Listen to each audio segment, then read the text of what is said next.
చంద్రబాబు నాయుడు పరిపాలనా అధ్యక్షుడు, దాంట్లో రెండో అనుమానం లేదు ఎవరికి. అభివృద్ధి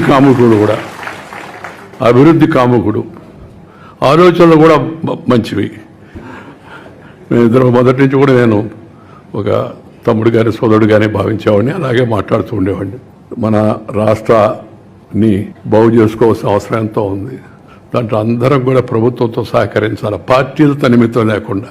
ఎందుకంటే ఆర్థిక వ్యవస్థ చాలా దెబ్బతినిపోయింది. ఇందాక చెప్తూ ఉంటే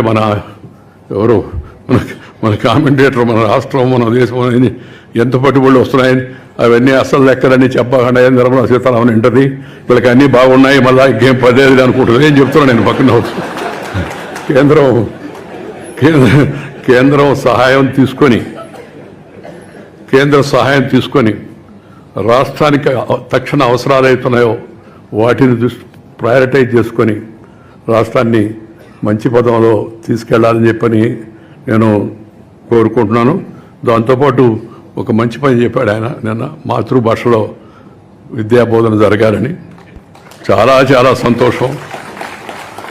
విద్యా విధానం 10వ తరగతి వరకు, ఆ తర్వాత ప్రభుత్వ ఉత్తర ప్రత్యుత్తరాలన్నీ తప్పనిసరిగా తెలుగులోనే జరగాలి. ఆ విషయంలో కూడా శ్రీ చంద్రబాబు చొరవ తీసుకొని పరిస్థితిని మరింత మెరుగుపరుస్తారని చెప్పి నేను భావిస్తా ఉన్నాను.